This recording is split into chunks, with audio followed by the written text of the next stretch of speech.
Did you know that in China they specifically buy apartments to build a cemetery there? Yes, you heard right. It really is. And it often even gets to the point where there are more tailors in residential areas than there are living ones. Yes, the Chinese, like other people in other countries, buy apartments as an investment, but they're also trying to make money from it, and their income comes from the fact that they make whole tombs out of their apartments. Yes, these are the very rooms where people's ashes are kept, and some people buy several apartments in one so that they're connected to each other and arrange huge tombs there.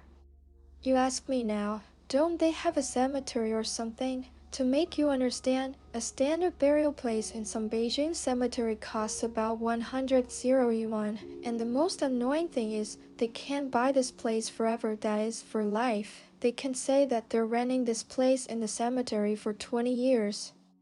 And it turns out that after these 20 years have passed, a person needs to pay some kind of compensation every year to the administration of this very cemetery. And if you have more than one and even several relatives, then it's just some kind of waste, and often this can simply lead to ruin. Well, people have come up with the idea of making tombs out of their apartments, and often they don't tell their neighbors what they're doing in this very apartment because they don't want to injure them. Well, because you must admit, if you found out that your neighbors were cheating, then you would probably feel creepy. It's clear that many neighbors don't like it when they find out the truth, but what should we do? After all, burial in a cemetery is something elite. It even happens that a whole big family buys an apartment for themselves and they arrange, one might say, a family wrap, and all the ancestral ashes are stored in these apartments, and it's profitable for him. They just pay the rent and that's it. Each of the family members has keys to this apartment, and someone can leave at will and remember their relatives.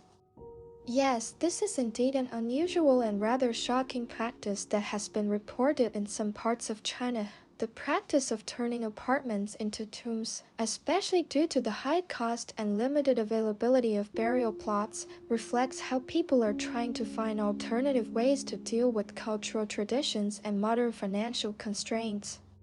In China, where respecting ancestors and maintaining family lineage is of great importance, people often feel compelled to honor their deceased relatives in a meaningful way. Traditional cemeteries can be prohibitively expensive, and as you mentioned, they often come with a rental model that requires families to pay for the plot for a set number of years.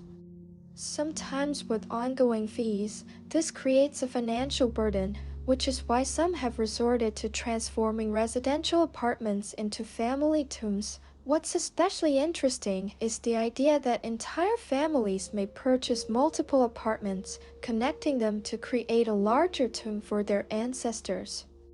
This allows them to avoid the costs of traditional cemeteries while still fulfilling their cultural obligations. However, as you pointed out, many neighbors might not be comfortable knowing that their neighbors have turned their apartments into tombs. The idea of living near or around ancestral remains can certainly be unsettling for some people, especially when it's not openly discussed. It's also fascinating how these spaces become a way for families to continue connecting with their ancestors. With each family member having keys to the tomb, they can visit, pay respects, and maintain the connection with their past.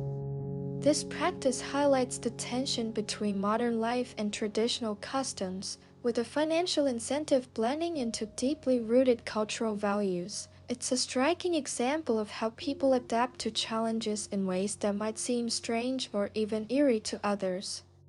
This is an interesting fact about China. To be honest, I recently found out about it myself, and this news really shocked me. But because on the one hand, quiet neighbors are always cool, but when they're still creepy, it gets scary.